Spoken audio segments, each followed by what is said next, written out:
Hello, everyone. Good afternoon, and welcome to Teddy's PhD defense. This is a really extraordinary moment in the life of a graduate student, getting to the point where magnum opus is ready to be shared with the world. So Teddy has been with us for a number of years. He started as an undergraduate student at MIT. And in fact, he was in Europe on our Duckytown project. And while working on Duckytown, we were all so impressed by Teddy's intelligence, by Teddy's personality, by Teddy's knowledge, and by Teddy's ability to solve problems. And we were very excited when Teddy decided to apply to the PhD program and then got in. So Teddy has been with us for 5 years as a PhD student. 6? Oh, it feels like it went by. It went by so fast. It feels like it's 5.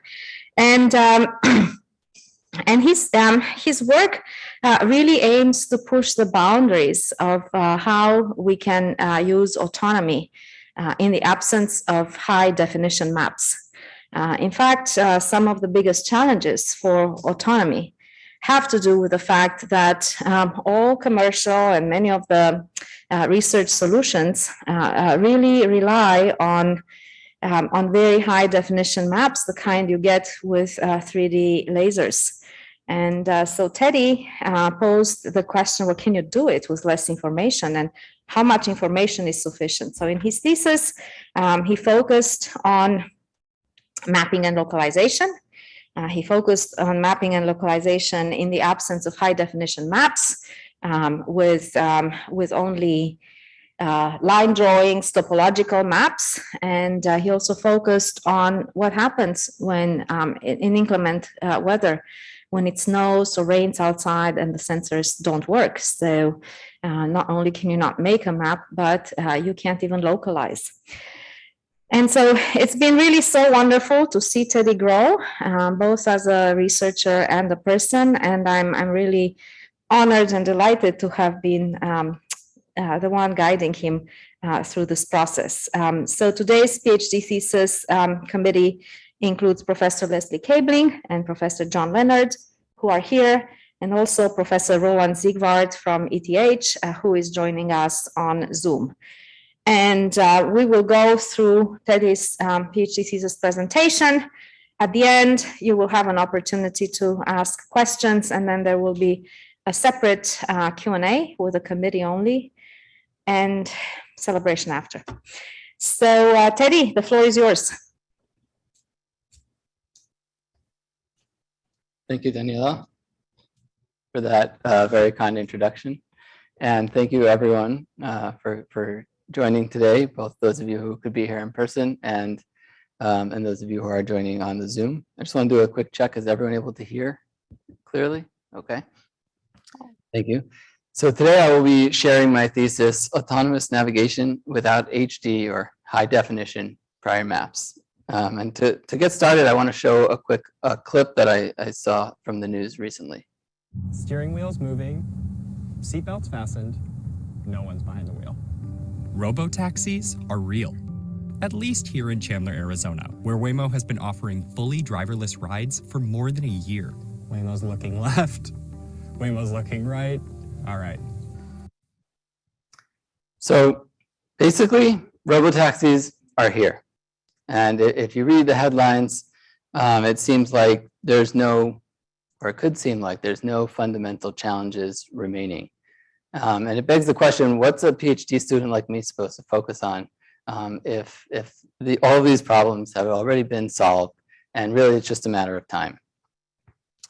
So is it really true that autonomous navigation has been solved? And one question I actually have for everyone that's here, and the people online can also use reactions, who here has actually taken a drive, we could do a show of hands, has taken a drive in an autonomous vehicle? So it's a pretty good number. I think the population is a little bit biased here. But we can ask another question. Who has taken a drive in an autonomous vehicle without a safety driver behind the wheel?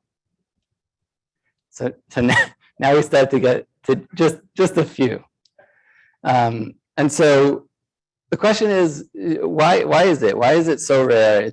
There's supposed to be 10 million self-driving cars on the road by 2020. Here we are in 2022.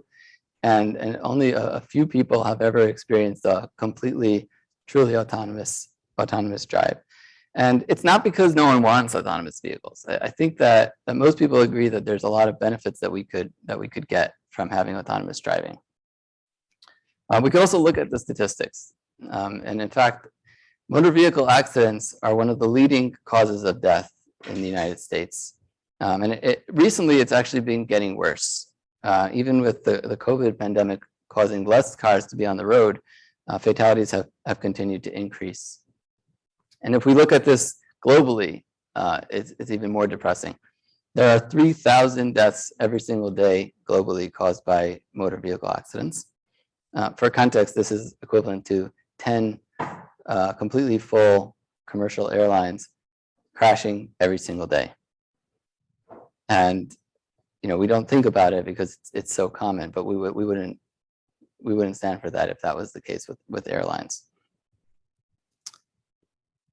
So the question is, what has taken so long for all of these projects that are putting out all of these amazing news articles? Why has it taken so long for these to roll out?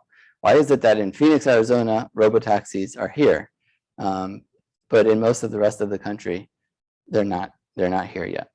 And I would propose that one of the primary reasons for the slow rollout of these technologies has been something that all of them currently have in common, and that is they all rely on a high definition prior map of the environment. And by doing that, of course, there's a lot of benefits, but it can make it very difficult to scale these technologies quickly to wide regions or entire countries. So let's start by looking at the high definition map and try to understand what it is that it's actually doing. So a high definition map, there's no exact and precise definition, but typically they include a full 3D model of the environment that you're trying to drive the car in the metric space. So if you look at these videos of two examples of HD maps, you can see they have a lot more information than the typical map that we're used to using. They have things like streetlights and trees, lane lines are annotated, and even things on the side of the road like buildings appear in these maps. Now, contrast that with the kind of map that a human might use to navigate around a city.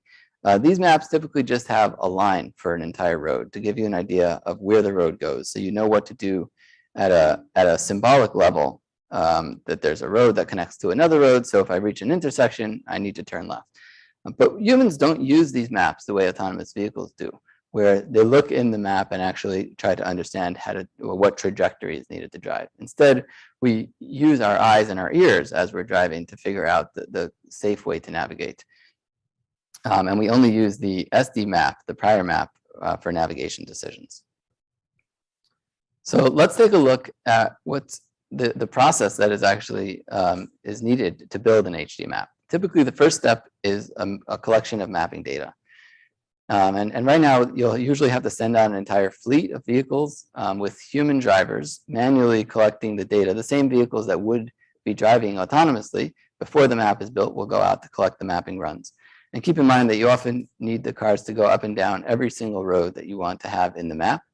And especially if there are occlusions, like you could imagine if you're collecting the data when there's a bus next to you, you might have to do the same routes multiple times in order to fill in all the holes. So this is an arduous process. The next step is when we'll use an algorithm usually called SLAM to combine all of these runs by jointly estimating the trajectories of the mapping vehicles at the same time as trying to build a single cohesive and coherent map of the 3D environment. Once that's finished, there's a manual annotation phase where annotators will go in and label the different important features in the map, like where the road is, where the lane lines are, what the intersection is, etc. Once the final map is finished, there's still usually a transferring to the vehicle phase. So these maps are very large, and usually a single vehicle can't hold all of the maps in the library. So you'll have to choose the particular region where the vehicle is going to operate and transfer that to the vehicle. And then the final step, when the vehicle is actually driving, is called localization. So here, the challenge that we're trying to solve is the car has the map, but it needs to understand where in the map am I? And so it will look around using the cameras and LiDARs or onboard sensors to find landmarks and localize in the map. Now, once this is finished, it's really beneficial for the autonomy. And the reason is that you can then simply look up in the map a ton of information that was collected in advance that you no longer have to find at the moment when you're actually driving. So it makes the whole autonomy, the planning, and the behavior planning problem much easier. However, it also comes with quite a few challenges. The first one is a challenge of map creation. And like I said, this is because you need a whole fleet of vehicles, and it can be extremely expensive, and all those vehicles have to be driven by humans, as it's typically done. The next problem is the storage size itself. HD maps are much larger, and besides for the actual storage, then the storage size also comes with transmission issues. So for context, a commercial vendor currently sells an HD map of San Francisco, and it includes 4,000 gigabytes of information for that single city. When you compare that to the type of maps that we all use when we drive, that we find in our GPS, you can download every single mapped road in the world in just 50 gigabytes. So there's a orders of magnitude easier storage and transmission problem when you go from HD maps to SD maps. Another issue that is a big challenge for HD mapping is the problem of maintenance. So when anything changes in the mapped region between when the map was collected and when the vehicle is driving, you have something called maintenance where you have to go in and fix the map. And this could be actual road maintenance, like we're seeing here, where there's construction that changes the shape of the road. But it could also be things as trivial as repainting the road that makes the lines be in a different location, or even moving a street sign or a traffic light that could often require maintenance in the map. Another issue that comes up is called perceptual aliasing. And this is basically the problem where the vehicle has multiple locations in the map that look similar. And so it has a problem knowing where it is. Now, this is something we see much more often in rural areas because they lack a lot of the structure. So if you're in a city, there's a lot of fixed structure that could be used to determine the precise location. And the localization algorithms are actually really good at doing that. But if you're in a rural area like this road, most of the unique features like the trees are very temporary. So they're not good landmarks because they'll change with the seasons. But if you're keeping permanent features like on the road for your localization, then you run the risk that the entire road for many miles might look very similar and the vehicle could get lost. And then the last problem with HD maps that I want to raise is one that's caused by inclement weather. And of course, people also struggle in inclement weather. But if your entire autonomy system is relying on you being able to recognize what you're actually looking at to the previously collected map data, then if everything that you're looking at gets covered in snow or the sensors get occluded, all of those landmarks can change or disappear and make the localization and then the autonomy problem much more difficult. Now, it should be noted that people don't face most of these problems. And that's because human drivers are extremely flexible. We can get off a plane in a new city, jump into a rental car that we've never seen any of those roads before, and immediately understand how to drive. And even in cases of inclement weather, we have amazing flexibility to start looking at other cues than the ones that we were used to seeing. So if we can't see the road, maybe we'll see tire tracks, or we'll see the lights of another car and use that to estimate the correct way to drive. And so people don't face a lot of these challenges that are making the HD map-based solutions difficult. And that brings us to our research objective. We want to leverage onboard perception to enable autonomous navigation without HD prior maps to bring robots closer toward flexible human-level navigation. Now, to do that and to address these problems or challenges with HD maps that I've raised, we have two main thrusts for the research. The first one is called MapLite, and it's because the maps are actually lightweight.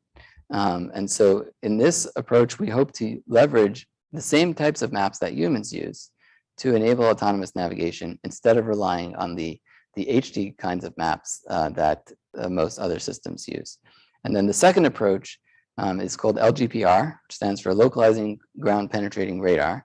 And that's to use a novel sensor in particular is extremely helpful for navigating in inclement weather. So before we dive in, I just wanted to talk about some of the related work in this area. Of course, map-based navigation has a very long history in autonomous vehicles. And it started first with LiDAR, and then eventually was also moved to using cameras. And nowadays, it's quite popular to use a combination of vision and LiDAR sensors together. But of course, what we're interested in is being able to do navigation without having this HD prior map. Now, what's interesting is that this is actually also quite old. I was surprised to learn that some of the earliest attempts at doing autonomous navigation using only onboard cameras are actually decades old. But especially recently, there's been quite a lot of interest in these types of systems. And nowadays, I think elementary systems like that are found in virtually every new car that you buy, where you have a car that has cameras that can recognize the lane markings and at least stick to its lane.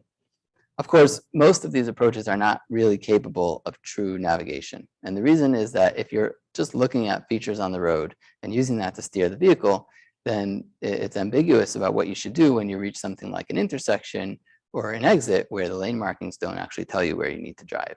And so it's not actually a full autonomous navigation solution like you would get if you had an HD map.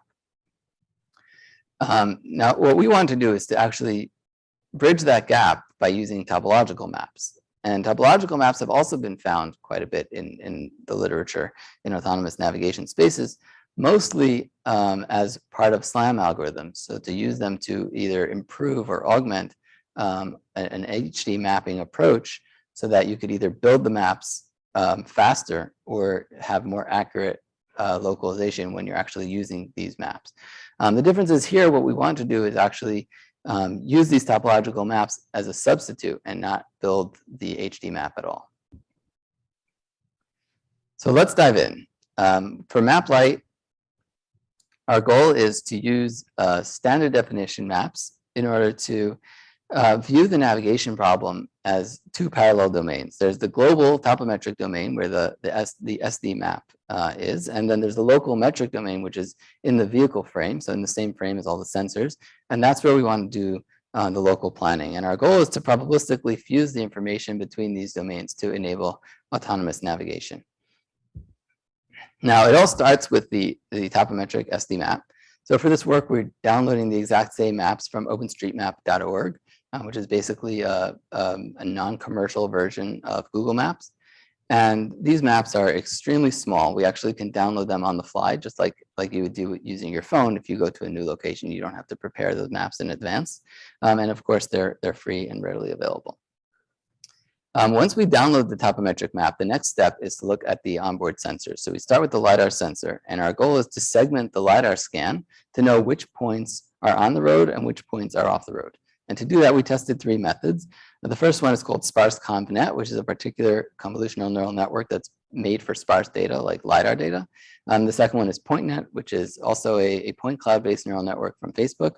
And then the last one is an SVM, or a support vector machine, which we designed ourselves.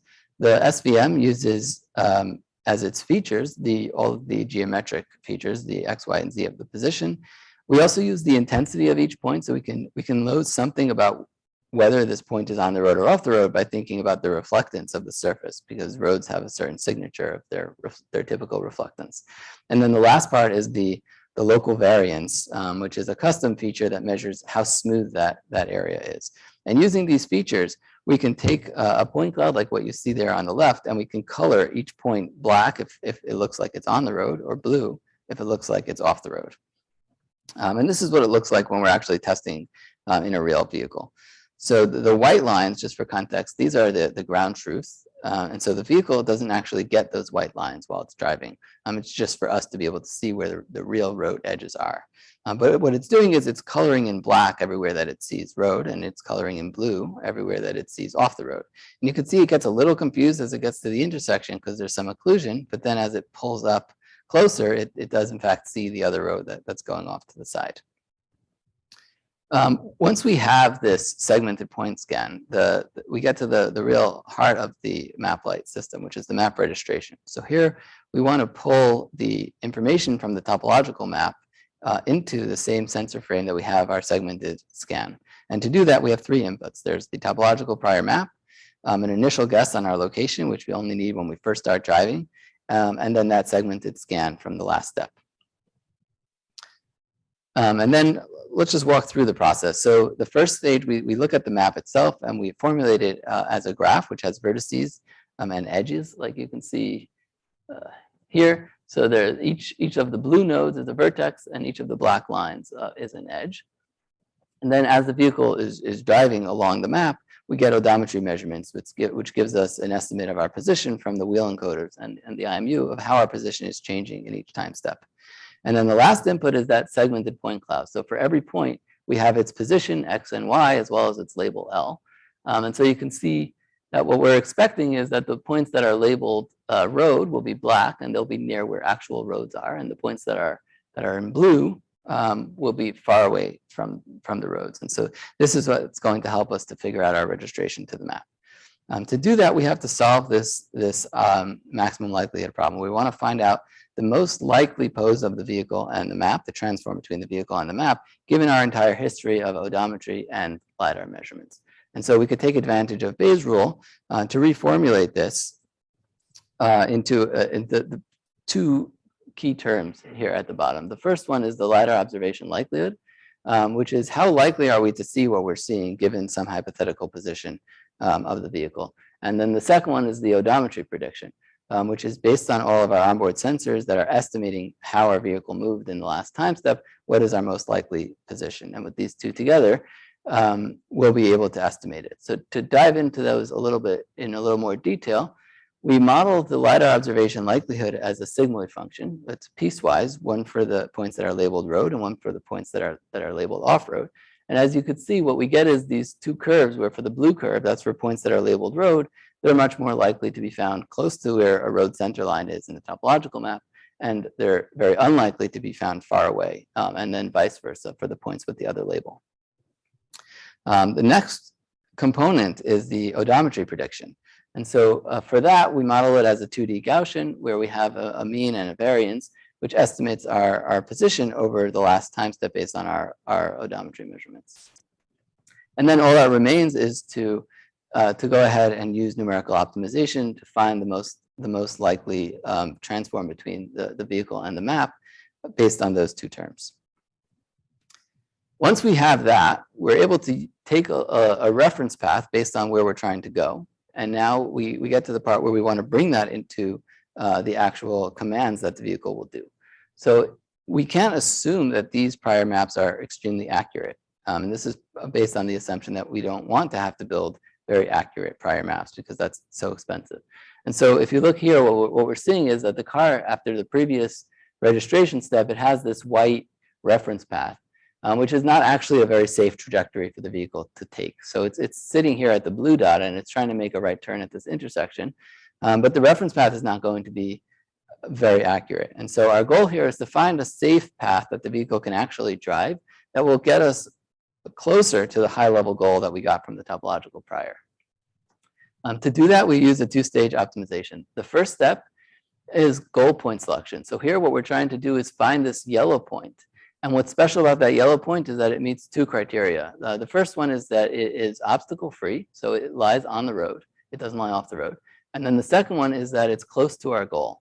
So it is close to where the end of the reference path is, and that's defined as the part of the reference path that is the furthest from the vehicle that it can actually see with its sensors. And then the second stage is to actually plan the trajectory. And so here what we're trying to find is this green path, which has to meet a few criteria. The first is, of course, it must be in the free space, meaning it lies completely on the road. The second is it should also ideally be the shortest path, so it doesn't have any unnecessarily long travel. And then the last one is we want to minimize the curvature. And since we're looking for splines here, it's actually quite natural for us to be able to parameterize it in terms of the curvature and ensure that the path is a comfortable one for a human rider. So let's take this whole system that we just described and we implement it on this autonomous Prius, and we bring it to a rural area. You can see the roads here don't have any lane markings or the typical structure that might be needed for HD mapping. And we also have an RTK GPS system for ground truth, which is what enables us to do evaluation on these experiments. And so this is what it looks like when we're testing. So the car is in fully autonomous mode, and we need to make a right at this intersection, and you can see that the car is able to take that turn. We actually do over 100 of these intersection traversals in our experiments. The only thing the person has to do is reach over to the right and touch the point on the laptop screen where you want the car to go. And then it will figure out the necessary turns and drive the vehicle there. And what's interesting about this compared to some of the other systems that we saw earlier is that the car has no prior knowledge of the environment from beforehand. We didn't have to drive through here and build a full 3D model of the scene. The only prior information that it gets is what it's able to download from openstreetmap.org right when we show up. So we want to go ahead and evaluate how well does the system work. The first step is to evaluate the segmentation algorithm itself, which is the part that's separating the road from the off-road.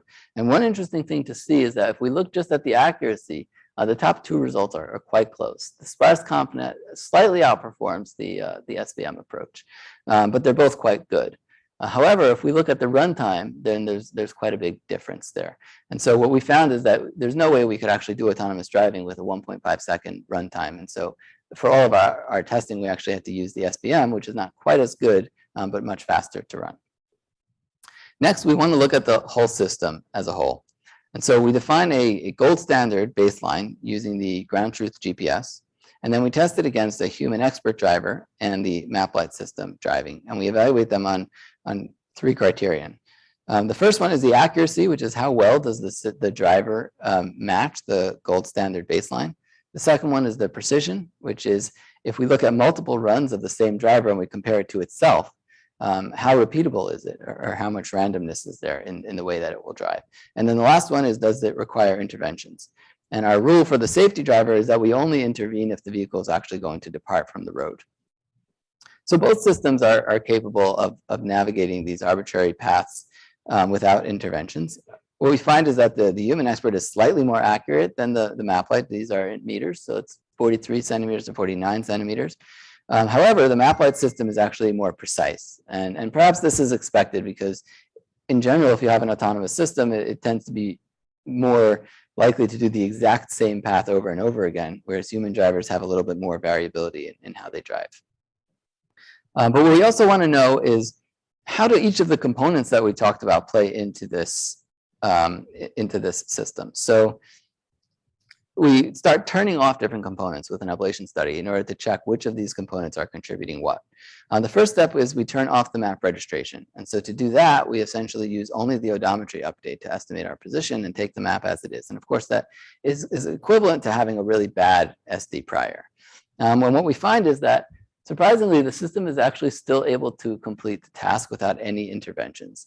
And I can attribute this to the resilience of the variational planner, which is able to find these collision-free paths even when the reference path is not very accurate. However, we do see the accuracy and the precision get quite a bit worse. For the second stage we flip it, so we turn the variational planner off and we'll turn the map registration back on. Here we do start to see some interventions. So that's 1.3 interventions per kilometer on average. And that's because we're essentially just following that reference path. We don't have the variational planner to actually look at the road and ensure that it's a good reference path. When we tried to do both 1 and 2 together, we had to cancel the test after 10 interventions. And then, of course, the system at that point is just not capable of safely driving. One other component, which I don't have time to get into today, but we talk about in more detail in the dissertation, is a feature we call smart replanning. It's not actually critical for safety. So again, we're able to, even without smart replanning, we're still able to successfully complete the path. But you can see it does help with the accuracy and the precision. And one last call out is that when we're testing this in the real world, we have limited environments that we're able to use because we have to test in places that are far from other human drivers for safety. And so for that reason, we also decided to run this exact same code base in a simulated environment where we can have the car navigate more complex environments like a traffic circle. And so here in Carla, the vehicle is running the exact same MapLite algorithm and it's using it to navigate a multi-lane traffic circle. So all of this is great for allowing a car to go from one point to another in a simple rural environment without having to have a prior HD map. However, we realize is that if you actually want to drive in more complex environments where people are also driving, there's a lot more information that we typically get from the HD map. We understand things like which lanes are going into an intersection, which lanes are going out from the intersection, etc. And so the HD map representation is actually a really good way of capturing that, even if we don't want to build it in advance. And so with MapLite 2.0, we built an extension where we actually tried to estimate the parameters of the HD map online. And to do that, there are three main components. There's building a prior, which we do before we even go out on the road. There's the perception stack, where we try to interpret the scene around us. And then there's the inference, where we try to actually build the HD map online. So the first step is what we call the MapLite prior. So here we download that exact same SD map as we did in the previous version. But what we do is we actually upscale it to an HD map-like representation. And we do this completely without having to actually visit the scene. It's a completely automated process. But essentially, by looking at several SD maps and HD maps together, we can estimate what this map is likely to look like just by knowing where the roads are and how many lanes are on each road. And so we can estimate things like the edges of the road and the intersection shapes, etc. And of course, this is not going to be perfectly accurate, but it's a very good prior that we could actually have before we ever go to the scene. The next step is the perception. So this is when we arrive where we're actually trying to drive. And we have three inputs. The SD input, there's camera scans. In this case, we used 6 cameras. And then there's also a LiDAR point cloud that we get from the LiDAR sensors on the vehicle.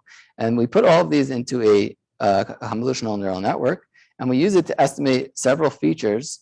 So here the car is traversing an intersection, and it's showing that using these inputs, it's able to build a distance transform that shows how far the lane boundaries are from the vehicle at every location. And we build these distance transforms not just for lane boundaries, but also for intersections and road boundaries as well. And that brings us to the last step, which is the inference. So now we want to use this perception along with the MapLite prior to actually build an HD map estimate. So the map has a set of parameters, which we're showing here as theta. And our main goal is to find the most likely map parameters that match the features that we're seeing.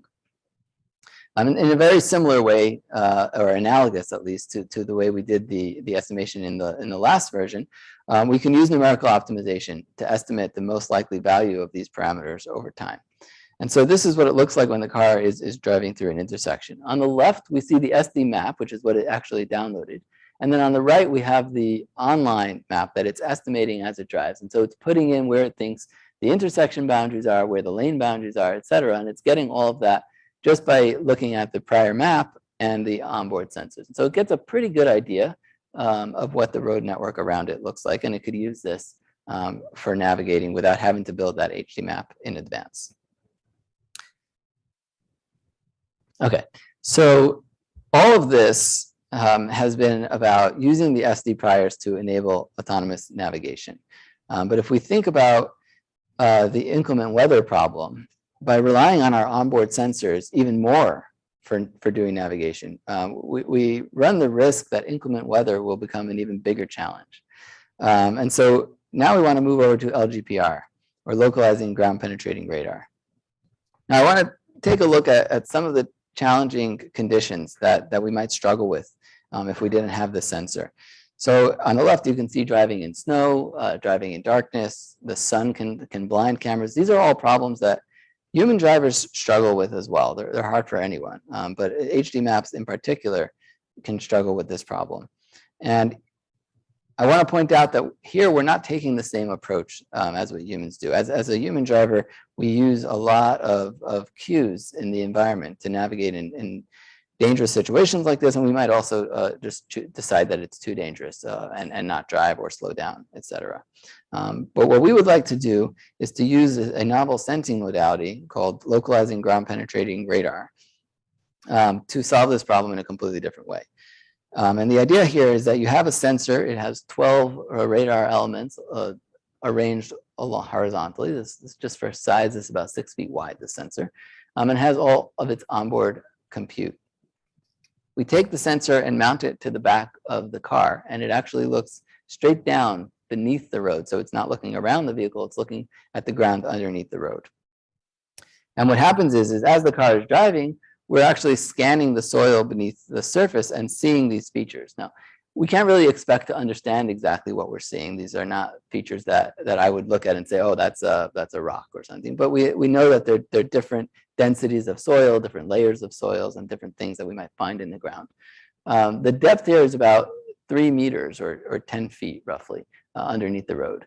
So what's nice about these features is that they're extremely stable. Compared to everything that we find on the surface, they don't get covered in snow. They don't get changed when there's a lane repainting or there's construction. And so they're a really good way to do localization if we want to be able to come back later and figure out where we are. And so that's exactly what we do. We build a library of these scans or a prior map of those scans by using a GPS to label every scan in advance. And then when we want to come to do localization, we basically will take a new scan and compare it to all the scans that we had before. And by maximizing the correlation between those scans, we can find the most likely position for the car. And this actually allows the vehicle to drive in snow. So here we're driving on a completely snow-covered road, and we're not actually using any of the sensors or an HD prior map to drive. So it's essentially driving completely blind. And we're just following a track that's recorded of features that are underneath the road.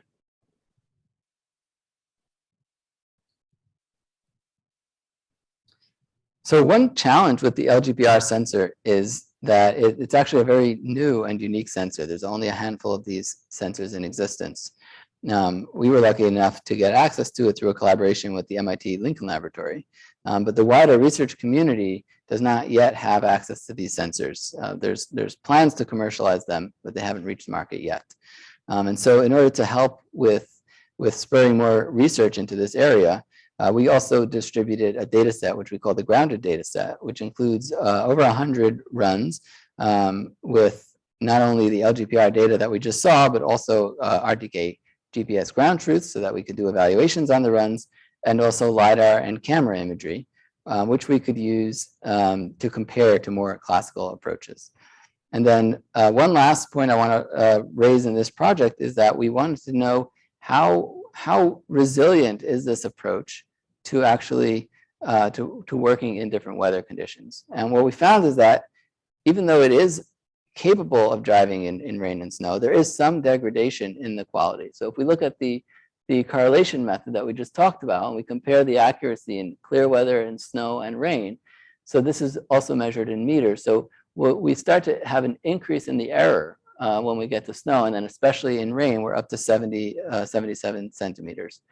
And we hypothesize that the reason for this is when the soil gets saturated, it actually changes the dielectric properties of the soil.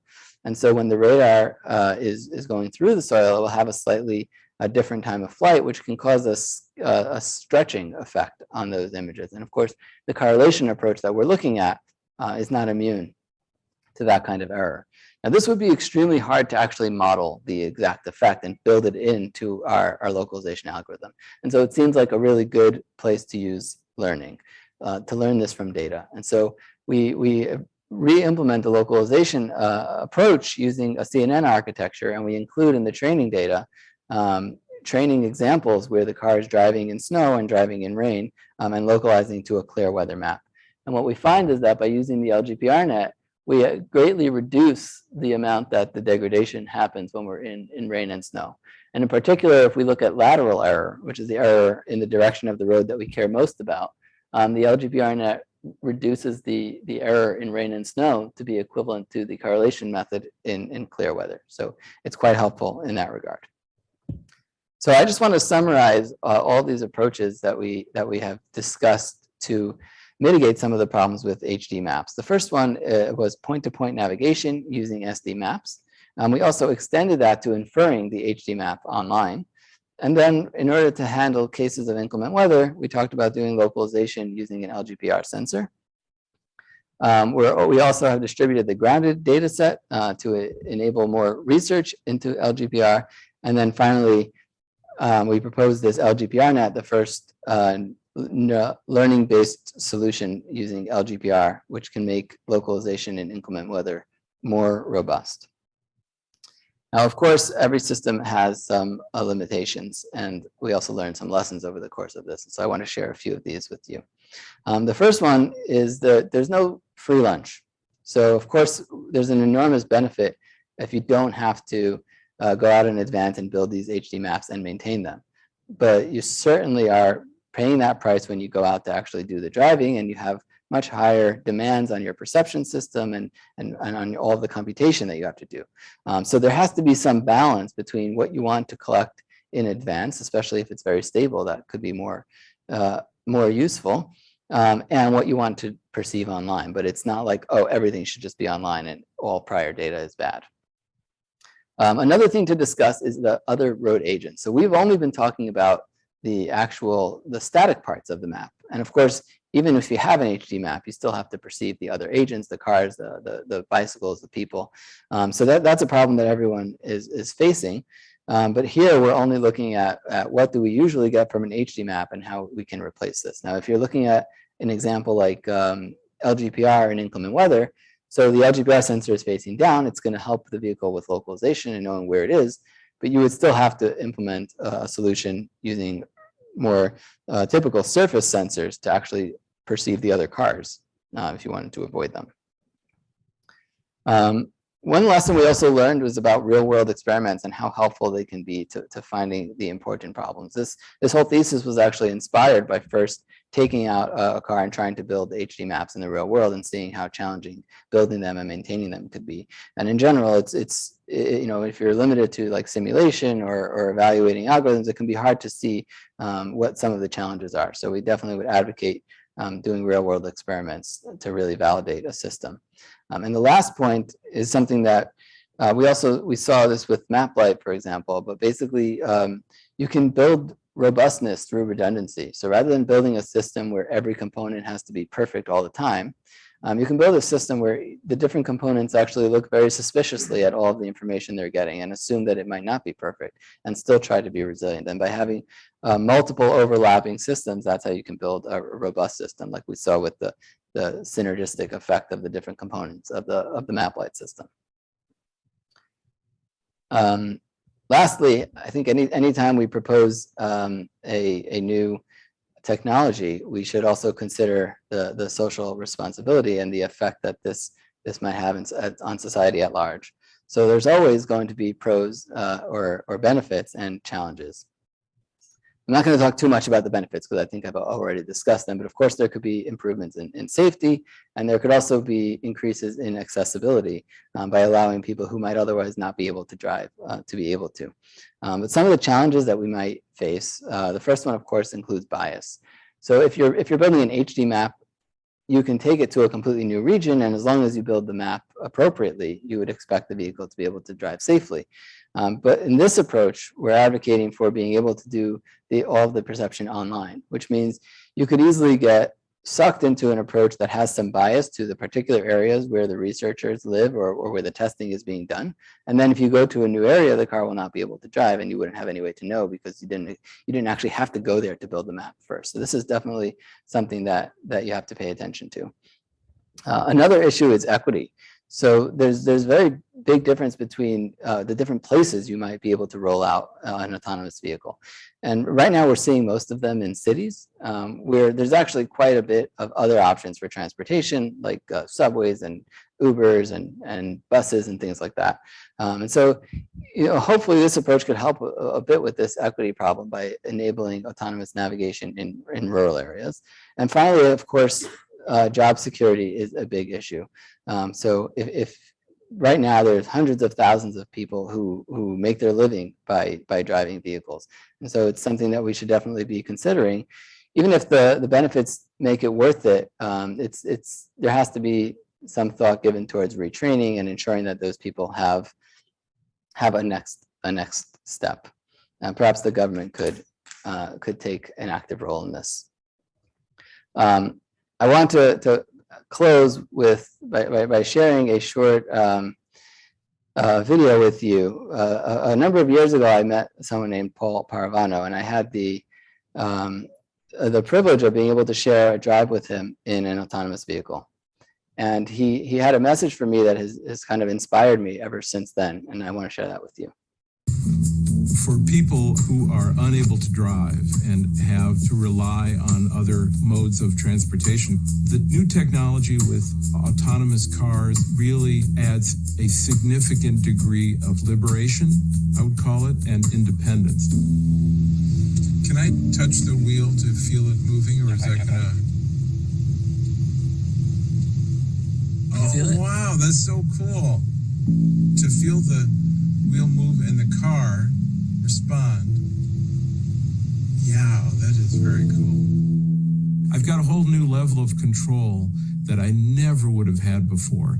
And I think autonomous vehicles bring that opportunity to a whole other level where one day I'm going to call my friend Ray and say, I'm going to come over, pick you up, and we're going out to dinner. Thank you. So I think that, that message from Paul has been very powerful and reminded me that while we all are working on making vehicles more autonomous, we could hope that someday they'll also make people have more autonomy as well. So that brings me to the end of the talk. And I just want to take a moment before the questions to thank some of the people that have made this possible. And the first one is my advisor, Daniela. Daniela, I learned so much from you in the last few years, and I'm so grateful for all of your mentorship. Not just in robotics and in academic things, but also in terms of how to think about problems, how to figure out what are the important problems to solve. And if there's one thing that I would want to take away from this, it's your ability to not just lead with your head, but also with a very big heart. And I hope I can emulate that going forward. So thank you. I also want to thank the rest of the committee. These names on the committee are names that I originally saw on papers and textbooks when I was starting out in the robotics field.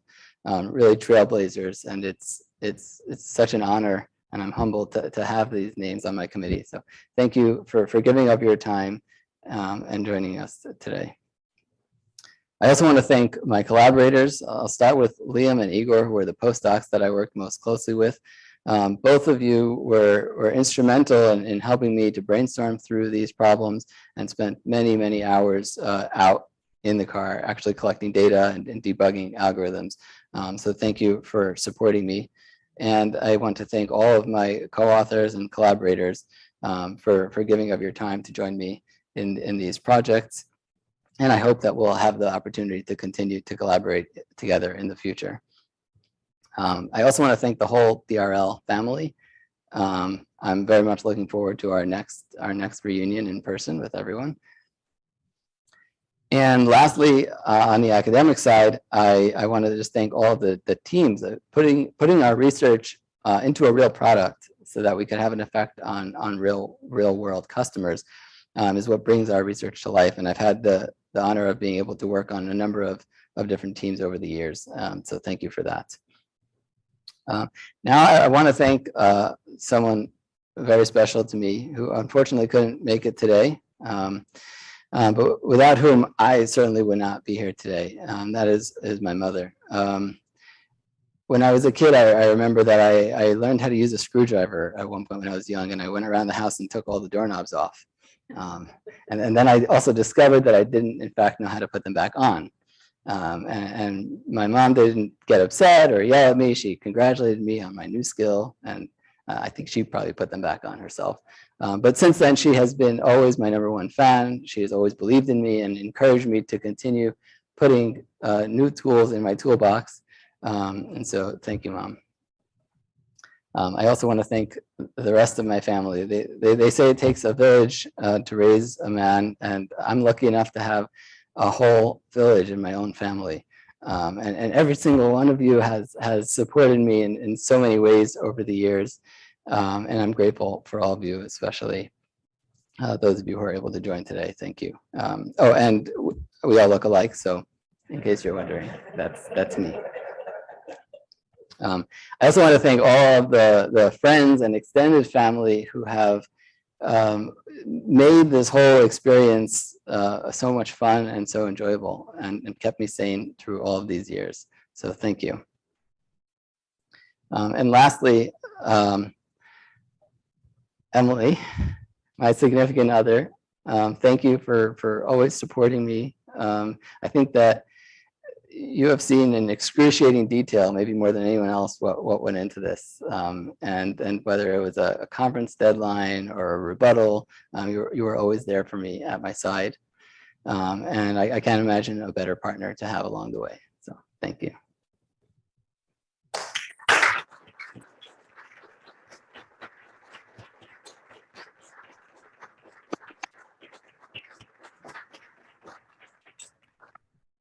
So thank you, Teddy, for this very comprehensive presentation and explaining to us the impact of the work. Let's take questions from the audience. Paul, we have a question.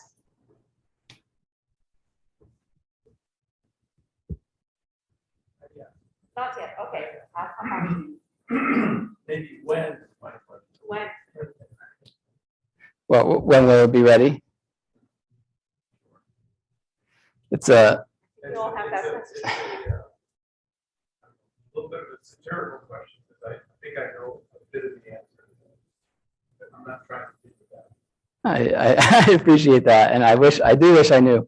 I'll say that I've been to quite a few talks with Professor John Leonard, and he always asks the audience when. So maybe they know better than I do, but there does seem to be a consensus that it's not quite as soon as the headlines would make you believe.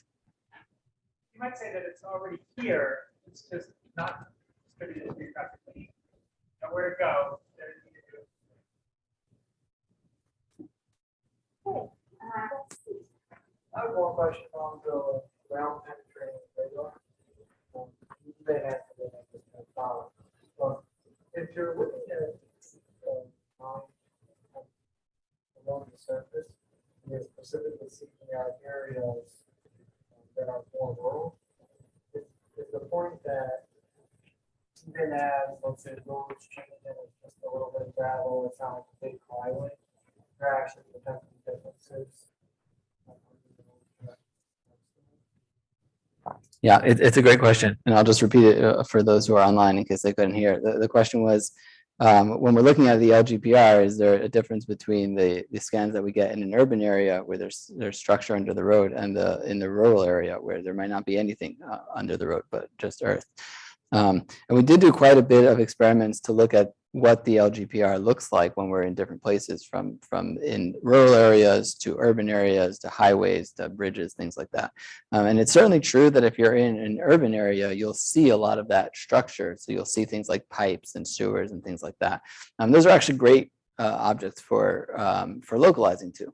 But even in completely empty areas, and you're driving through a forest where there hasn't been any human construction activity in decades, it turns out there is quite a bit of unique signatures that when you look at it might look like static. You might just see some layers. But if you compare it, it's actually quite unique, and we can, at least within a large window, we can localize the vehicle to a particular place. Of course, if you look over hundreds of kilometers, you'll find some aliasing, you'll find some places that look similar. But if we have a rough estimate, so we know, let's say, to GPS accuracy, like 10 meters, roughly where we are, then we can actually localize accurately. Thanks. So I also have a question about the LGPR sensor. Do you have an idea if it can be made that shape that can be made smaller, such that it's still like accurate enough to, but also like pretty enough to? Yeah, the question was about LGPR sensor, if it could be miniaturized, because right now it's as wide as an entire car. And this is something that's actively being worked on. And you're correct that the shape was not chosen arbitrarily. It was chosen in order to get the waveform that we need, and that's why it's 6 feet wide. There is an effort that's currently ongoing with a local company here in Cambridge that's trying to miniaturize it. And I believe the way they're trying to do it is by actually building it in pieces so that small pieces can be put in different parts of the car without having to have one very large sensor. But the short answer is that currently there's no sensor that does that, but it's in the works.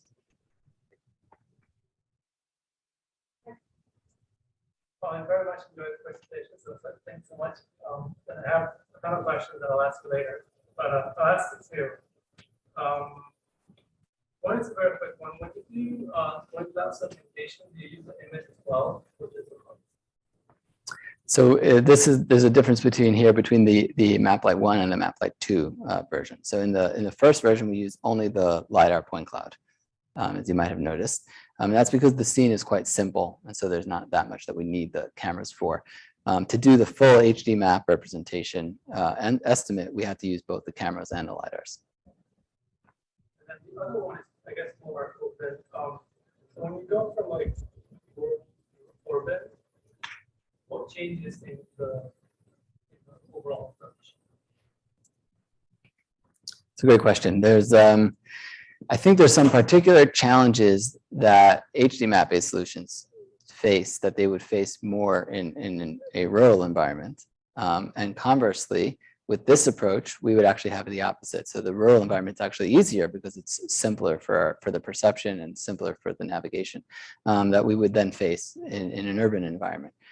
You saw with the MapLite 2.0 system that we can do map inference in an urban environment, but of course that's a selection of some scenes. To really know that we could capture the complexity of every city, we would have to do a lot more evaluation and collect data in more areas. So I would say that for our approach, it's more difficult in an urban area, and for classical approaches, it's more difficult in a rural area.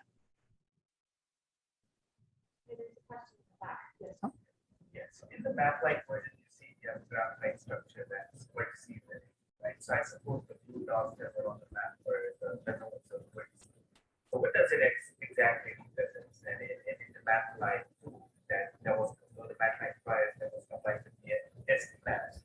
Does it anyway change the graph-like structure? So I think the question is, does the SD map representation change between the MapLite 1 version and the MapLite 2? It's a good question. The core structure does not change, so it's the exact same input, but how we use it does. So you might remember that we showed this this graphic where we actually take the simple here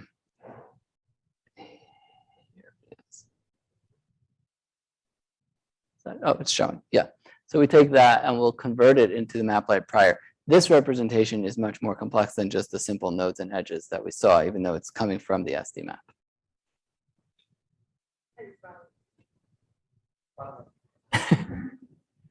Is there a thought to building HD maps from MapLite data at some point? Sort of all cars are equipped with MapLite sensors, and Yeah, that's a great question. And it's not something that we investigated in this work where we always start from scratch. So we download the SD map and build everything from there in each run. But it does stand to reason that there's no reason to do that estimation from scratch every time if you are driving in the same place over and over.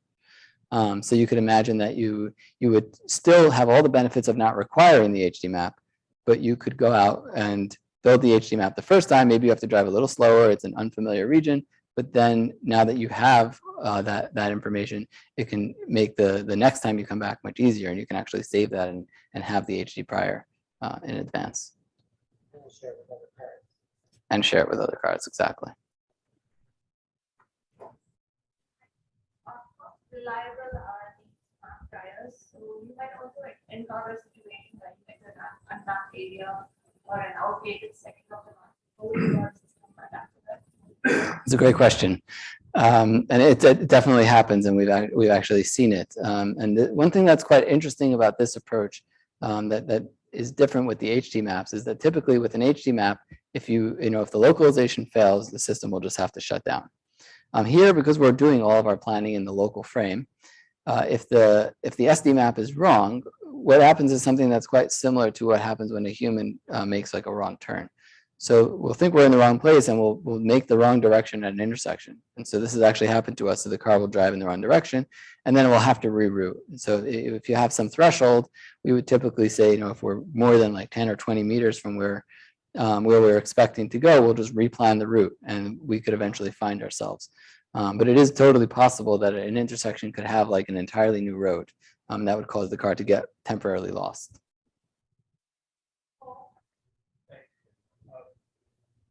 This is to my math question, so feel free to put me on the specific thing, but I observed sort of firsthand some of the real breakthroughs that LiDAR offered. Now that it's commercialized in a lot of ways.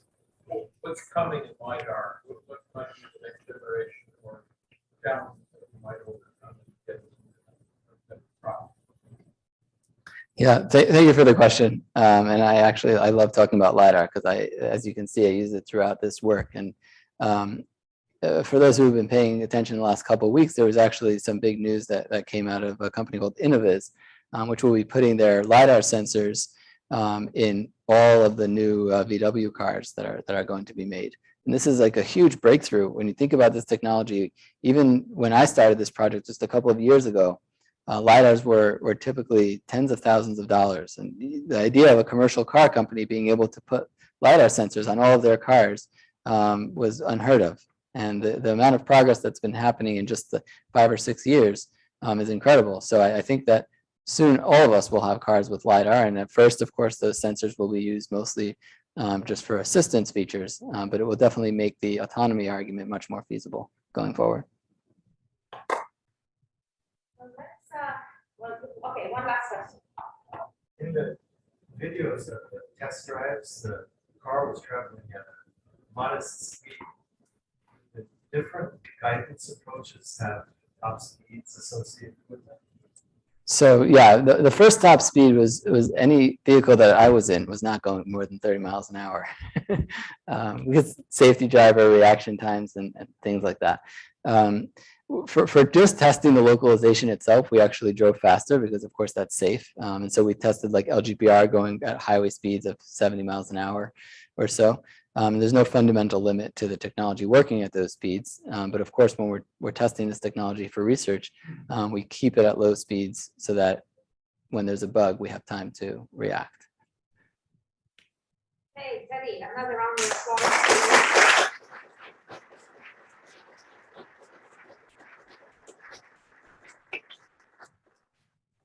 Invite all of you to our lab, and then Teddy, you and Roland, and Leslie and John will have a little chat. And I think that you have, I don't have a Zoom session started. So, All right. Yeah, I can do that. Let me stop the share. Thank you, everyone, for joining. The session will now go to just the committee, but I appreciate so much your attending. Hope we can catch up soon. I'd like to invite everyone but Roland to sign off, please.